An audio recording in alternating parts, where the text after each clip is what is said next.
Halo, selamat bergabung ke channel Amaisian. Semoga bisa terhibur dengan ceritanya. Ikuti terus channel ini. Biar gak ketinggalan video menarik lainnya, jangan lupa like dan subscribe ya. Selamat menonton.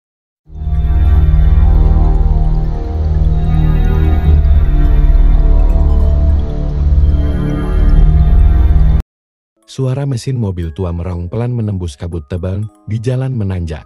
Udara terasa lembab, dan aroma tanah basah bercampur daun gugur memenuhi rongga hidung. Arga Wiratama, jurnalis berusia 28 tahun, mematikan mesin mobilnya di depan papan kayu yang nyaris tumbang. Tulisan di papan itu samar, cat putihnya terkelupas. Selamat datang di desa Kedungliri. Ia menatap ponselnya, tidak ada sinyal. Hanya jam digital di layar yang tetap berfungsi. Menunjuk pukul 16.45 menit. Desa itu sepi. Tidak ada suara ayam, tidak ada anak-anak berlari. Hanya desir angin dan bunyi jenting berderak. Di kejauhan, kabut bergerak seolah hidup, menyembunyikan hutan yang berdiri gelap di belakang pemukiman. Arga mengeluarkan kameranya. Tempat seperti ini, sempurna, gumamnya. Ia datang ke Kedungliri untuk menulis artikel bertema tempat terkutuk di Indonesia. Penduduk kota menyebut desa itu berbahaya. Siapapun yang menatap sebuah makam tanpa nama di ujung bukit akan menghilang tanpa jejak.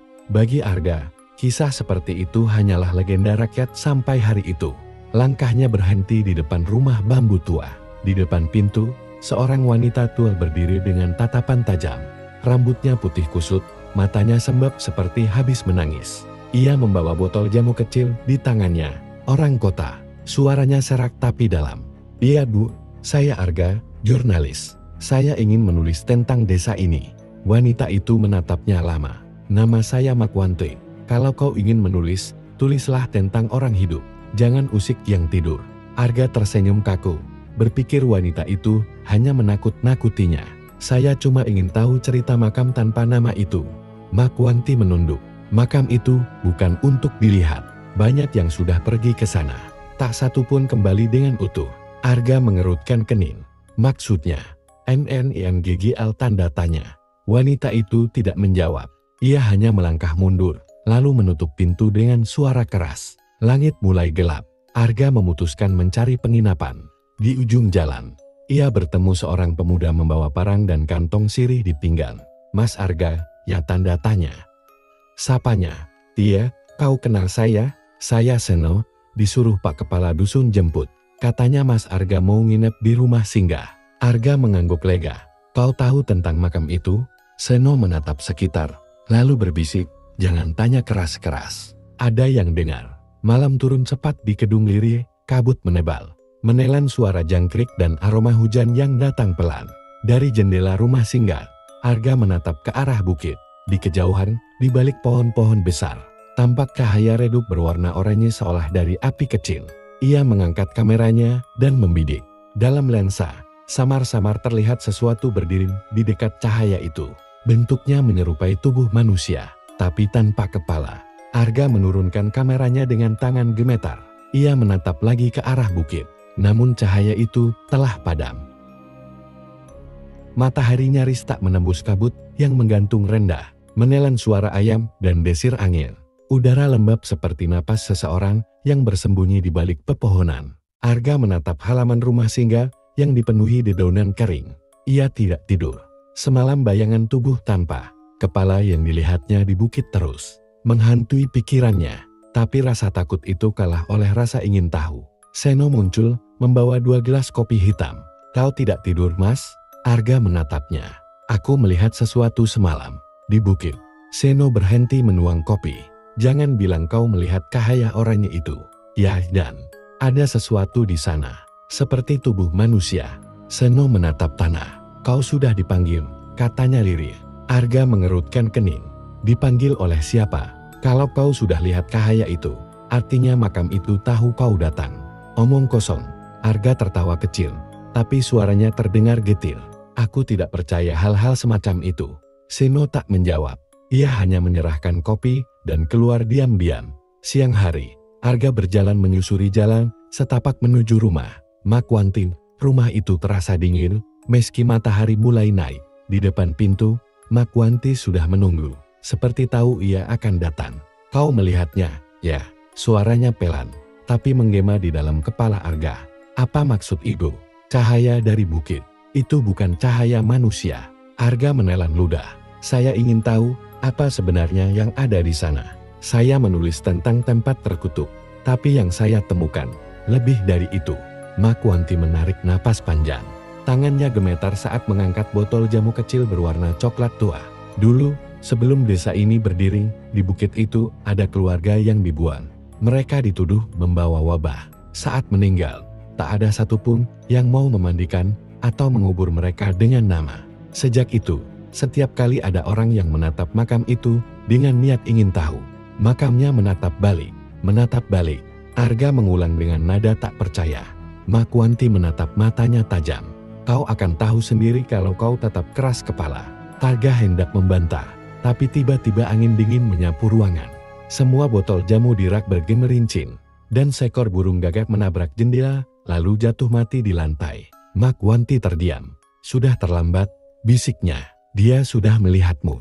Arga mundur beberapa langkah. Siapa-siapa yang kau maksud?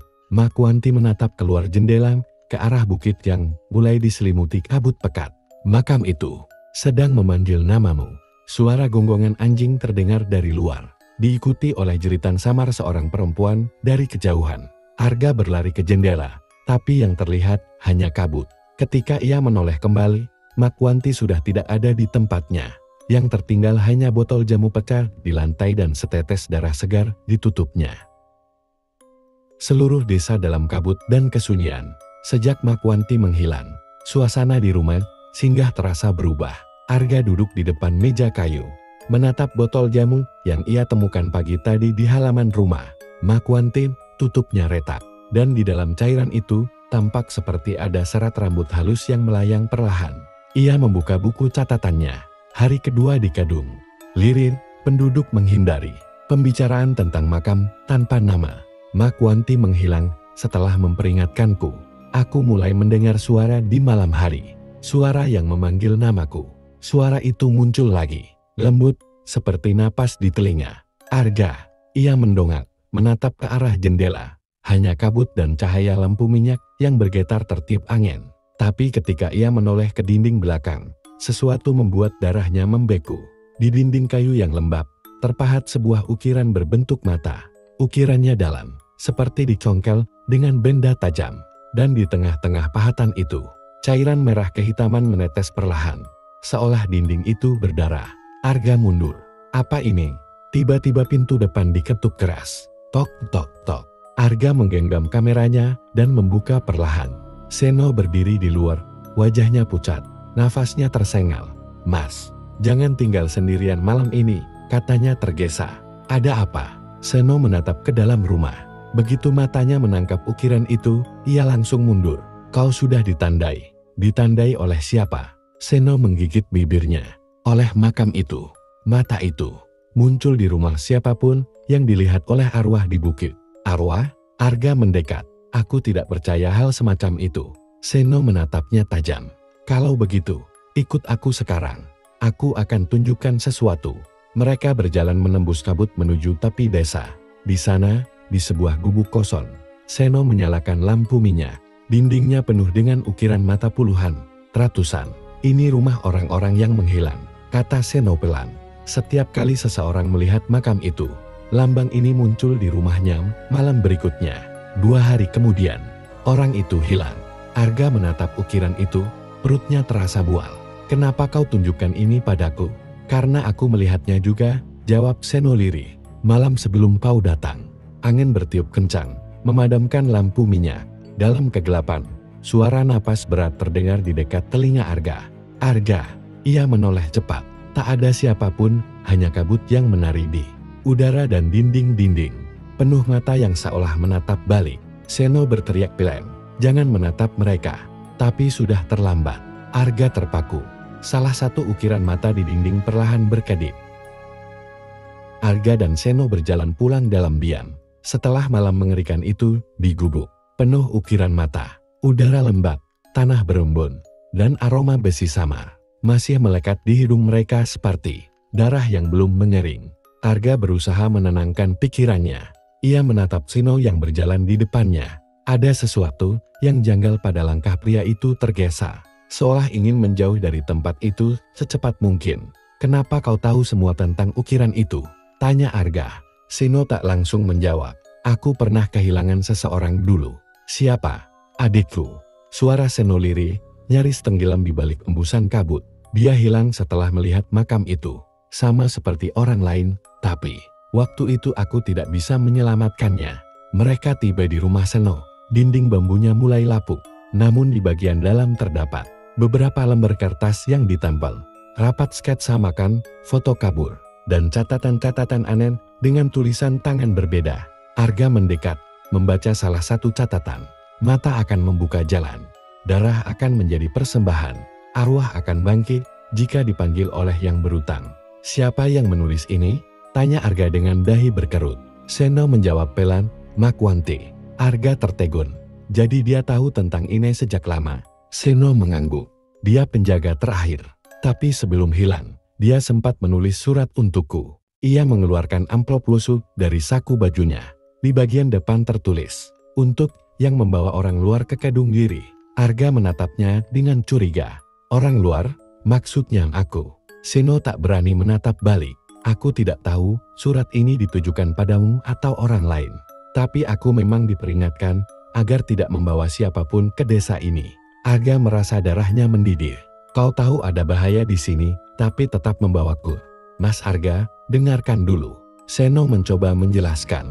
"Aku pikir, denganmu datang, kutukan ini bisa diakhiri. Makwanti percaya hanya orang luar yang bisa menutup mata arwah itu selamanya." "Dan kalau salah?" bentak Arga. "Kalau aku justru membuat semuanya lebih buruk." Seno terdiam. Wajahnya pucat, matanya bergetar. Mungkin itu sudah terjadi. Saat itu juga terdengar suara gaduh dari luar rumah.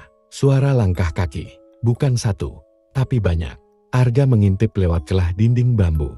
Puluhan penduduk desa berdiri di luar dengan obor di tangan. Mata mereka kosong, wajah mereka seperti tanpa jiwa. Salah satu di antara mereka bersuara serak. "Kalian sudah membangunkannya." Seno panik. "Tidak. Kita belum ke sana." Namun sebelum ia sempat menyelesaikan kalimatnya, tanah di bawah rumah berguncang. Cahaya dari obor menyorot ke dinding dan di sana, di antara kertas-kertas catatan Makwanti, ukiran mata baru muncul perlahan, meneteskan darah segar. Arga memundurkan diri, napasnya tersengal. Dia tahu kita di sini," bisiknya. Dari luar, para penduduk mulai berlutut satu persatu, menatap tanah. Suara mereka bergema dalam irama aneh.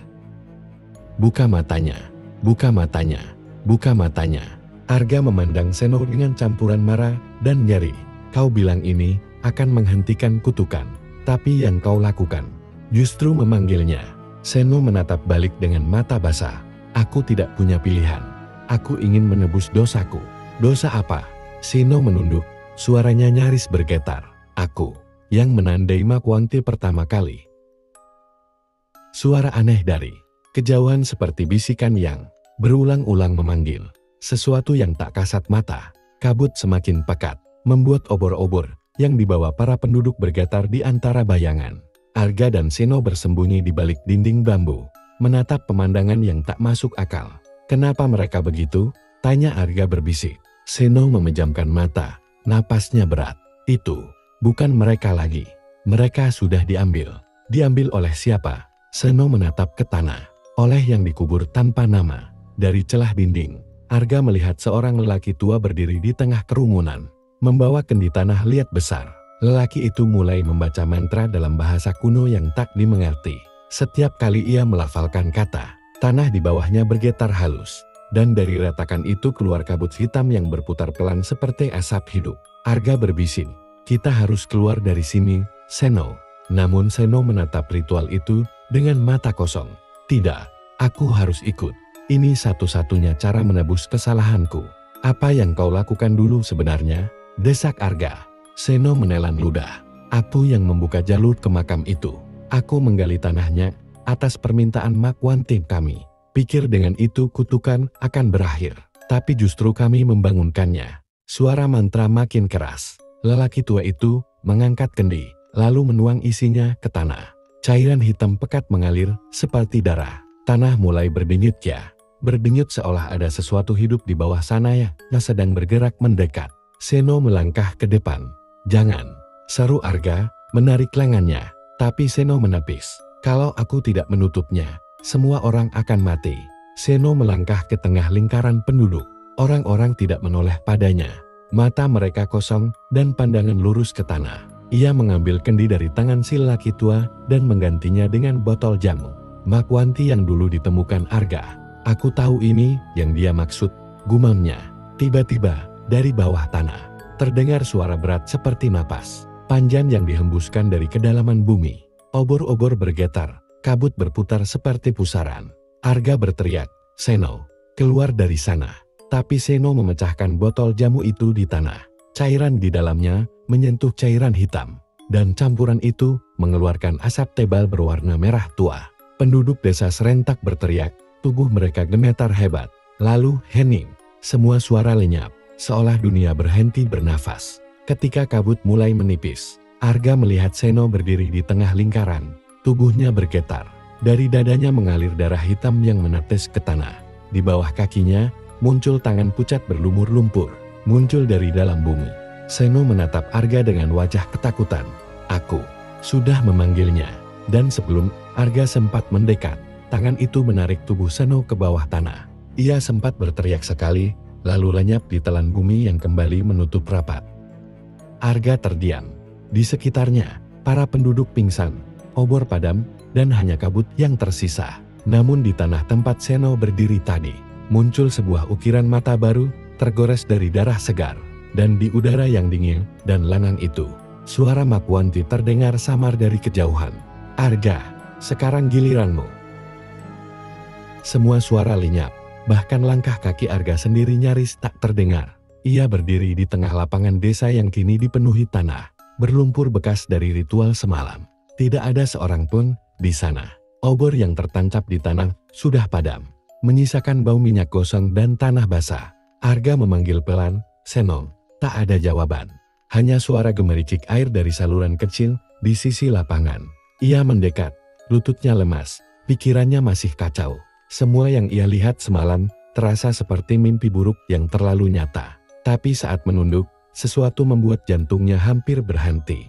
Dari bawah permukaan air, tangan manusia tampak menjulur ke atas, seolah berusaha keluar dari dalam tanah. Jari-jarinya panjang, pucat, dan membiru.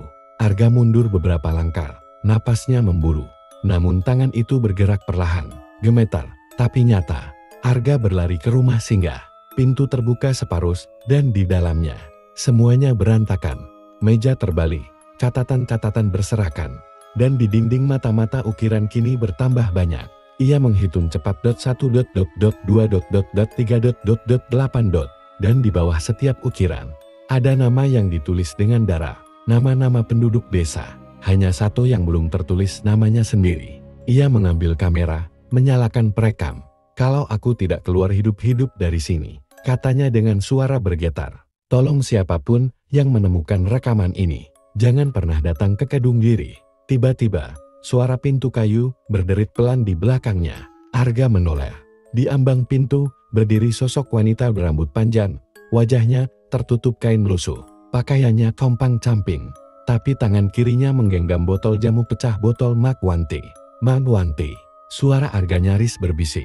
Wanita itu menatapnya. Matanya hitam pekat, seperti sumur tanpa dasar. "Kau tidak seharusnya tetap di sini," katanya pelan. Suaranya serak dan parau seperti datang dari tenggorokan yang kering. "Aku harus tahu kebenarannya," jawab Arga. "Kenapa makam itu memilihku?" Makwanti mendekat perlahan. "Karena kau menatapnya." Dan dia menatap balik. Tanah di lantai rumah bergetar. Debu jatuh dari atap. Gelas pecah di meja. Dari sela papan lantai, tangan-tangan kecil mulai muncul. Menggeliat, mencengkeram udara. Arga berlari ke belakang rumah. Tapi setiap langkahnya diikuti suara. Bisikan ribuan suara. Kecil memanggil namanya. "Arga, Arga, Arga." Ia terjatuh di halaman. Dari tanah, satu persatu tangan mencuat, membentuk lingkaran di sekelilingnya. Di tengah kabut, sosok Seno muncul. Wajahnya pucat, matanya kosong. "Seno." Arga bergetar. "Kau hidup?" Seno tersenyum samar. "Aku di sini." tapi bukan lagi manusia. Arga mundur. Apa yang terjadi padamu? Seno menatapnya dengan tatapan kosong. Aku jadi bagian dari mereka. Dan sebentar lagi, kau juga. Tanah di bawah kaki Arga tiba-tiba amblas, menariknya perlahan ke bawah. Ia berusaha meraih apapun, tapi yang disentuhnya hanyalah tangan-tangan dingin dan berlumpur. Dalam keputusasaan, ia menatap ke atas dan di antara kabut. Makwanti menatapnya, air matanya mengalir hitam. Maafkan aku, Arga, dia sudah menunggumu. Lalu semuanya gelap. Gelap, sunyi. Arga membuka mata tapi yang terlihat hanya kegelapan. Tebal seperti kabut tanpa cahaya. Napasnya berat, udara terasa pengap, dan di sekelilingnya terdengar suara detak, lambat seperti jantung yang berdetak, dari dalam bumi. Ia mencoba bangkit, tapi tubuhnya terasa berat, seolah tertimbun sesuatu. Saat tangannya bergerak, jari-jarinya menyentuh sesuatu yang dingin dan lembek kulit. Arga menahan napas. Perlahan ia meraba sekitar dan menyadari, tubuh-tubuh manusia memenuhi tempat itu. Tubuh tanpa wajah, tanpa suara, hanya raga yang tertanam separuh di tanah basah. Di mana aku? Gumamnya gemetar. Dari kejauhan, terdengar suara bisikan. Pelan tapi jelas, datang dari segala arah. Kau sudah di bawahnya, Arga. Di perut bumi tempat mereka dikurung. Suara itu milik Makwanti. Namun ketika Arga menoleh, sosoknya tidak terlihat. Yang muncul hanyalah bayangan samar di antara kabut merah tua. Makwanti berbicara lagi. Suaranya bergema seolah berasal dari dinding tanah. Mereka semua pernah menatap makam itu. Dan sekarang mereka bagian dari kutukan. Kenapa aku dibawa ke sini? Teriak Arga. Karena kau melanjutkan apa yang seharusnya dibiarkan terkubur. Tiba-tiba tanah di bawah Arga berguncang. Dari dalam lumpur muncul wajah-wajah pucat yang menatapnya dengan mata kosong. Mereka membuka mulut. Tapi bukan suara manusia yang keluar, melainkan suara jeritan logam. Seperti besi beradu, memekakkan telinga. Arga berlari sejauh mungkin di antara tubuh-tubuh itu. Tapi setiap langkah hanya membawanya lebih dalam. Ia menabrak dinding tanah. Dan di sana, terukir simbol yang sama seperti di rumah Singgan. Ukiran mata. Simbol itu berdetak pelan. Lalu terbuka seperti kelopak hidup. Dari dalam ukiran, muncul mata sungguhan besar, merah. Menatapnya langsung. Aku sudah melihatmu, Arga. Suara itu dalam. Bergema seperti ribuan suara berbicara bersamaan. Arga berteriak dan menghantam tanah dengan batu. Tapi setiap pukulan justru membuat mata itu makin besar. Dari balik dinding tanah, tangan-tangan panjang mencuat keluar, mencoba meraih tubuhnya. Salah satunya berhasil mencengkeram pergelangan kakinya, menariknya ke bawah. Arga menendang sekuat tenaga, tapi cengkeraman itu terlalu kuat. Lepaskan aku, teriaknya. Tidak ada yang lepas dari bawah. Jawab suara itu. Kau akan menjadi mata kami. Mata yang melihat dunia manusia. Tanah mulai menelan tubuhnya perlahan. Dalam keputusasaan, Arga melihat cahaya samar di atas lubang kecil sepatu pintu keluar. Ia menggapai, tapi tangan-tangan itu menahannya. Tiba-tiba, di antara jeritan dan bisikan, suara Makwanti kembali terdengar lebih lembut. Seperti berbisik di telinganya. Kalau kau ingin keluar, kau harus menutup matanya. Arga menatap simbol besar yang masih menatapnya. Ia mengambil pecahan batu tajam di dekatnya dan menusukkannya ke ukiran mata itu. Seketika tanah bergetar hebat, suara jeritan menggema, dan cahaya merah menyilaukan memenuhi ruang bawah tanah itu. Sebuah tangan melepaskan cengkeraman. Arga melesat naik, ditelan cahaya. Ketika ia membuka mata lagi, ia sudah berada di permukaan. Desa Kedung Lirih kini sunyi total, langit kelabu, dan kabut menipis. Tapi di tangannya masih ada lumpur merah menetes, dan dari kejauhan terdengar suara lirih yang familiar. Kau belum benar-benar keluar, Arga. Arga terbangun dengan napas tersengal. Tubuhnya berlumur lumpur merah. Udara di sekelilingnya lembab. Tapi kali ini ia tidak lagi berada di bawah tanah. Ia mengenali pepohonan kering di tepi desa Kedung Lirih. Kabut menipis. Tapi langit di atasnya berwarna abu-abu kelam seperti terbakar dari dalam awan. Ia berdiri dengan susah payah, matanya menatap sekeliling desa itu, tak lagi sama. Rumah-rumah yang semula utuh kini, hancur sebagian, atapnya ambruk, dindingnya penuh bekas tangan, dan noda darah mengering. Tidak ada suara ayam, tidak ada angin, hanya keheningan panjang yang menekan dada. Arga memanggil, halo, ada orang, tak ada jawaban, kecuali gema suaranya sendiri. Namun ketika ia melangkah ke arah jalan utama, ia melihat sesuatu yang membuat darahnya membeku. Penduduk desa berdiri di tengah jalan, mematung. Mata mereka terbuka, tapi tidak berkedip. Tubuh mereka kaku seperti patung. Dan di dada masing-masing terukir simbol mata yang sama seperti yang ia lihat di bawah tanah. Satu demi satu dari mereka berbalik perlahan menatap Arga. "Kau seharusnya tidak kembali." Suara itu keluar dari puluhan mulut yang bergerak serentak. Nada datar, tanpa emosi. Arga mundur, jantungnya berdetak kencang. "Aku tidak akan tinggal di sini." Langit meledak dengan suara seperti guntur panjang. Arga jatuh terduduk, dan dari tanah di sekelilingnya, mata-mata baru bermunculan, berkedip perlahan. Setiap kelopak tanah yang terbuka mengeluarkan cahaya merah menyilaukan. Arga berteriak, tapi suaranya tenggelam dalam badai kabut dan cahaya merah itu. Dan di tengah kekacauan itu, bisikan terakhir terdengar. "Selamat datang kembali ke permukaan, Arga." Tempat di mana yang mati menatap dari bawah. Arga berjalan menyusuri jalanan desa yang sepi, di antara rumah-rumah kosong yang perlahan ditelan kabut. Setiap kali ia menatap kaca jendela atau genangan air, bayangannya tidak mengikuti gerakannya. Pertama kali ia menyadarinya di depan rumah Makwanti. Ia berhenti, bayangannya di tanah menatap balik, tidak bergerak. Arga melangkah mundur, bayangannya tetap diam. Dan saat ia mencoba berbicara, bayangan itu tersenyum. "Kau sudah melihat terlalu dalam, Arga," kata bayangan itu dengan suara yang sama persis dengannya.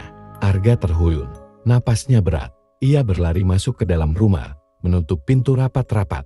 Tapi bahkan di dalam ruangan gelap itu, dinding-dinding bergetar pelan, dan dari retakannya, mata-mata kecil mulai terbuka satu persatu. Ia berusaha menyalakan kamera hanya untuk melihat wajahnya sendiri di layar. Namun wajah itu bergerak lebih dulu darinya. "Kau pikir bisa melarikan diri?" kata wajah itu dari dalam layar. "Kau bukan lagi Arga, kau hanya wadah." Arga melempar kameranya, pecah berantakan. Ia menatap tangan sendiri, kulitnya mulai berubah warna. Urat-uratnya tampak kehitaman. Dari bawah kuku jarinya, cairan merah gelap menetes perlahan seperti darah yang tidak berhenti mengalir. Suara langkah muncul di luar rumah, pelan tapi berat. "Tok, tok." Arga meraih sebilah parang tua di sudut ruangan.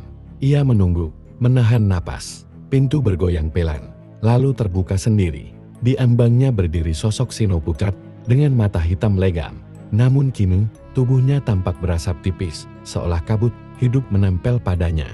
"Seno," suara Arga bergetar, antara takut dan marah. "Apa yang kau inginkan dariku?" Seno tersenyum samar.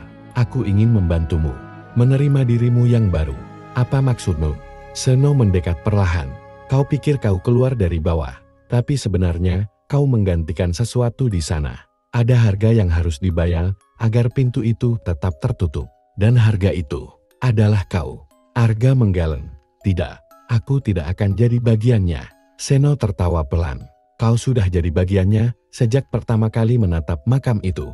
Tiba-tiba, suara ribuan bisikan memenuhi ruangan, datang dari segala arah. "Lihat ... lihat." Mata-mata di dinding mulai berputar, berkedip, dan semuanya menatap Arga. Ia menutup matanya, berteriak. Tapi di kegelapan itu, bayangannya sendiri berbicara di dalam pikirannya. "Kau tidak bisa menolak. Dunia atas dan bawah sudah menyatu. Kedung Liri hanya permulaan." Arga membuka mata dan mendapati dirinya kini berada di tengah jalan desa. Tapi bukan lagi seperti tadi. Langit kini merah gelap. Tanah berdenyut seperti hidup, dan di kejauhan, sosok-sosok bayangan berjalan tanpa suara menuju ke arahnya. Ia mundur perlahan, tapi di setiap langkahnya, bayangannya mengikuti. Kini menatap dengan senyum yang lebih lebar dari wajah manusia. "Kau bukan korban, Arga," bisik suara itu lembut. "Kau penerus." Kilatan cahaya merang membelah langit, menerangi desa yang kini tampak seperti neraka terbuka. Di antara jeritan angin dan kabut yang mendesis, Arga berdiri terpaku. Wajahnya perlahan retak seperti tanah kering, dan di balik kulitnya, cahaya merah mulai menyala sama seperti mata di bawah tanah. Kabut yang dulu hanya menggantung di lembah kini menyelimuti seluruh desa seperti selimut hidup. Arga berdiri di tengah jalan yang kini retak dan berdenyut pelan. Seolah tanah itu bernapas. Setiap langkahnya terasa berat. Suara-suara dari dalam tanah terus berbisik. Waktunya tiba. Penjaga baru telah dipilih. Arga menatap tangannya, urat-uratnya kini hitam pekat, berkilat merah seperti bara. Kulit di pergelangan tangannya mulai merekah, menampakkan sesuatu yang berdenyut di bawahnya. Ia menjerit, mencoba mencakar dirinya sendiri. Tapi dari luka itu keluar kabut hitam yang melingkar di udara, lalu berubah menjadi wajah Nakwanti. Nak Arga, suaranya serak, menggema seperti dari dua dunia sekaligus. Kau tidak seharusnya membuka jalan itu, tapi kini sudah terlambat. Arga mundur, terisak. Aku hanya ingin tahu kebenaran makam itu. Nakwanti mendekat, matanya kosong, suaranya bergetar lirih. Kau bukan mencari kebenaran. Nanti kau dipanggil karena kau keturunan yang tersisa. Arga terpaku. Keturunan? Apa maksudmu? Darah keluargamu yang terakhir adalah kunci yang menjaga perbatasan. Dulu, leluhurmu lah yang menyegel roh di bawah kedung lirih, tapi sekarang, darahmu sendiri membuka segelnya. Kabut di sekeliling mulai menebal. Dari balik kegelapan, muncul siluet tubuh-tubuh lain para penduduk desa yang hilang. Wajah mereka pucat, kosong, tapi matanya menyala merah seperti bara. Salah satu dari mereka berbicara dengan suara berat. Kami menunggumu. Arga, kau harus menggantikan penjaga lama. Arga berlari, berusaha keluar dari desa. Tapi setiap arah yang ia tempuh, selalu kembali ke tempat yang sama, makam tanpa nama itu. Batu nisannya kini bersinar samar, terbelah di tengah, memperlihatkan celah yang mengarah ke bawah tanah. Dari celah itu keluar tangan-tangan hitam yang gemetar, seolah ingin meraih sesuatu. Seno berdiri di samping makam, kini sepenuhnya berubah. Tubuhnya kabur seperti bayangan, matanya kosong, suaranya datar. Kau menolak, tapi tak ada jalan keluar. Semua penjaga lama akan digantikan. Kau yang terakhir, Arga. Arga menatapnya tajam. Aku tak akan jadi monster seperti kalian. Seno tersenyum miring. Kau sudah bukan manusia sejak menatap mata itu di bawah tanah. Tiba-tiba bumi berguncang keras. Suara retakan tanah disertai raungan. Dalam seperti napas makhluk raksasa yang baru, terbangun setelah berabad-abad.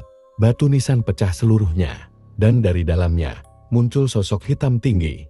Wajahnya tak jelas, tapi suaranya mengguncang udara. Darah penjaga sudah kembali. Arga menjerit, namun tubuhnya tak lagi merespons. Tangannya terangkat sendiri, menyerap kabut di sekitar, dan mata merah menyala di dahinya. Suara bisikan 1000 roh masuk ke dalam kepalanya. Ia melihat sekilas masa lalu, darah, pengorbanan, dan leluhurnya sendiri menutup celah di tanah dengan tubuh mereka. Kini semua itu berulang. Terimalah perjanjian itu, bisik Seno, atau semua jiwa di kedung lirih akan lenyap selamanya. Arga memejamkan mata, menahan air mata yang mengalir. Aku tidak ingin ini. Tapi kalau harus ia menunduk pada tanah yang terbuka. Aku akan menjadi penjaga, tapi dengan satu syarat. Seno menatapnya. Tak ada lagi korban manusia setelahku. Seno diam, sosok tinggi itu pun berhenti bergerak. Angin berhenti berhembus. Lalu dengan suara lirih yang bergema di seluruh desa, ia menjawab. Perjanjian diterima.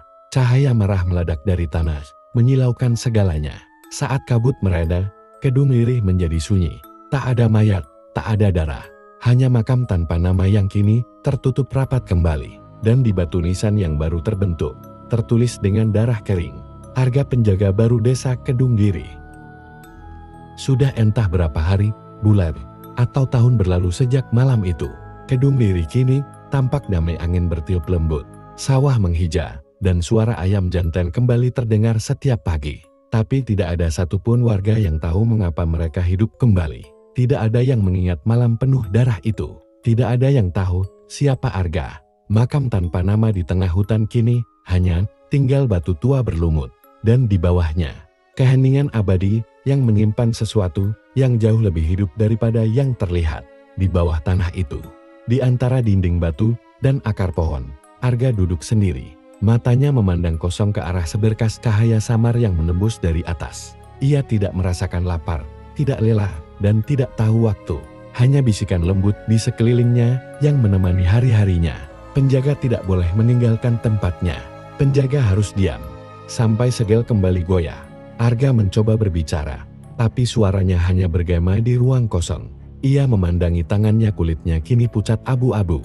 Uratnya berkilat samar seperti bara yang padam. Ia tahu ia bukan manusia lagi, tapi anehnya, ia juga tidak sepenuhnya mati. Suatu hari, dari atas lubang yang tertutup akar, ia mendengar suara langkah kaki. Suara sepatu, ringan dan cepat. Lalu suara perempuan muda, memanggil pelan. "Halo, apakah ada yang di sini?" Arga menegakkan tubuhnya. Suara itu begitu nyata, seolah berasal dari dunia yang sudah lama ia lupakan. Ia mencoba membalas, tapi suara yang keluar hanya desisan. Di atas sana, gadis itu menatap nisan tak bernama itu dengan penasaran. Tangannya menyapu debu yang menutupi batu, dan samar-samar muncul ukiran. "Arga," ia berbisik pelan. "Nama yang indah." Di bawah sana, Arga tiba-tiba merasakan sesuatu yang tidak pernah ia rasakan lagi sejak menjadi penjaga detak jantung. Sebuah denyut kecil di dada kirinya, diikuti rasa panas yang menjalar ke seluruh tubuh. Bisikan di sekelilingnya langsung berubah menjadi jeritan. "Jangan biarkan ingatan kembali. Penjaga tidak boleh mengenal dunia atas." Arga menahan kepalanya yang terasa terbakar. Bayangan-bayangan hitam mulai muncul di dinding gua, merayap cepat ke arah cahaya di atas. Ia tahu, kalau gadis itu tidak pergi sekarang, semuanya akan terulang lagi. Dengan tenaga yang tersisa, Arga berteriak sekuat-kuatnya. Suara seraknya mengguncang udara bawah tanah. "Pergil!" Gadis itu terlonjak, menatap sekeliling. Suara itu bergema dari dalam tanah, penuh rasa sakit dan ketakutan. Ia mundur, lalu berlari menjauh, meninggalkan makam itu. Setelah semuanya hening kembali, Arga terjatuh, napasnya berat, dan air matanya menetes perlahan. "Siapa aku sebenarnya?" Namun dari kegelapan, suara Seno kembali muncul dingin, datar, tapi kini dengan nada iba. "Kau lupa karena harus lupa, Arga. Itulah harga menjadi penjaga. Dunia atas akan terus hidup karena kau menanggung ingatan dunia bawah." Arga memejamkan mata. Ia teringat wajah-wajah warga desa, suara tawa, dan langit biru yang kini tak bisa lagi ia lihat. Perlahan, semuanya memudar kembali dari ingatannya. Satu persatu, seperti kabut yang disapu angin. Penjaga harus lupa, agar segel tetap utuh. Arga mengangguk lemah. "Kalau memang ini takdirku, maka biarlah aku lupa. Tapi jika suatu hari dunia atas kembali datang ke sini." Ia menatap ke arah atas, tempat cahaya samar itu jatuh ke wajahnya. "Ingatlah aku, sebagai yang menjaga mereka." Cahaya itu padam perlahan. Keheningan turun lagi. Di permukaan, gadis itu menatap nisan yang dingin dan berbisik pelan. "Nama Arga." Entah kenapa, aku merasa seperti mengenalnya. Angin berembus lembut, membawa aroma tanah basah dan suara samar dari bawah tanah, suara yang nyaris tak terdengar, seperti napas seseorang yang tertidur di balik bumi. Embun menggantung di pucuk daun, dan burung-burung kembali bersuara di antara pepohonan yang dulu sepi. Namun di tengah ketenangan itu, seorang gadis muda bernama Ratri berdiri menatap makam tanpa nama di pinggir hutan. Sejak hari ia mendengar suara aneh dari bawah tanah, tidurnya tak pernah nyenyak. Setiap malam, mimpi yang sama selalu datang. Seorang pria muda, bermata senduk, memanggil namanya dari kegelapan. "Ratri, jangan biarkan mereka bangun." Ia tak mengenalnya, tapi di dalam mimpinya, hatinya terasa berat seolah pernah berjanji pada sosok itu. Hari itu, didorong oleh rasa penasaran, Ratri kembali ke makam itu. Ia membawa kamera dan senter, ingin mencari kebenaran yang dirasakannya. Menekan pikirannya sejak malam pertama mendengar suara itu. Ketika ia menyalakan senter ke arah batu nisan, sesuatu yang tak seharusnya ada terlihat samar. Bayangan seorang laki-laki berdiri di belakangnya. "Jangan buka segelnya." Suara itu lirih, nyaris seperti bisikan angin. Ratri berbalik cepat, tak ada siapa-siapa. Tapi tanah di sekitar nisan mulai retak, dan udara berubah dingin mendadak. Dari celah tanah itu, asap hitam tipis keluar perlahan, berputar di udara membentuk lingkaran. Ratri terjatuh ke belakang. Kamera yang dibawanya merekam semuanya: tanah yang berguncang, kabut hitam yang menggumpal, dan suara laki-laki yang berteriak dari dalam bumi. "Tutup kembali. Aku belum siap dilupakan sepenuhnya." Ratri menatap layar kamera. Wajah Arga muncul di sana pudar, tapi masih sama seperti dalam mimpinya. Ia sadar, inilah suara yang selama ini memanggilnya. "Arga, kau penjaga itu." Arga menatapnya dari balik kabut. "Jika kau membangunkan aku, segel akan runtuh. Dunia bawah akan mencari jalan keluar lagi. Pergilah, sebelum kau jadi bagian dari mereka." Tapi Ratri menangis. "Aku tak bisa. Aku merasa aku mengenalmu. Aku ingin menolongmu keluar. Arga mengguncang kepala, suaranya getir. Kau tak mengerti. Ratri, aku tidak terkurung. Aku menjaga mereka yang terkurung. Tiba-tiba bumi bergetar lebih hebat. Dari balik retakan tanah, muncul tangan-tangan hitam seperti pada malam terkutuk dulu. Suara jeritan kuno menggema dari bawah tanah. Dan kabut merek mulai menelan pohon-pohon. Arga berusaha menahan celah itu dengan tubuhnya sendiri. Ia berteriak menahan rasa sakit. Cahaya merah membakar kulitnya. Kembalilah, aku penjaga di sini. Ratri berlari mendekat, mencoba menarik tangannya. Tapi Arga hanya tersenyum samar senyum manusia terakhir darinya. Terima kasih, karena kau mengingatku. Tapi penjaga tidak boleh diingat. Ia mendorong Ratri menjauh tepat, sebelum tanah di sekitarnya meledak terang. Cahaya putih membutakan segalanya. Ketika Ratri tersadar, ia sudah berada di tepi hutan. Makam itu kini tak ada lagi, hanya sebidang tanah kosong dengan rerumputan hijau. Kamera di tangannya retak, tapi rekamannya masih menyala. Ia menekan tombol play, dan di layar hanya terlihat satu hal, wajah Arga tersenyum. Lalu perlahan memudar bersama tulisan yang terbentuk dari kabut putih. Terima kasih sudah menjaga mereka. Ratri menangis tanpa tahu alasannya. Ia berlutut, memegang tanah itu, dan berbisika. Aku takkan lupa. Angin berhembus pelan, membawa aroma, tanah basah, dan suara samar. Seperti seseorang yang tertawa, lembut dari kejauhan. Langit kedung lirih tampak cerah, tapi di kejauhan di balik pepohonan, tampak sekilas bayangan pria muda berjalan perlahan ke arah kabut, membawa lentera merah kecil di tangannya. Ia berhenti sejenak, menatap ke arah dunia atas, lalu menghilang bersama bisikan terakhir. Penjaga tidak mati, ia hanya tidur, sampai dunia memanggilnya lagi.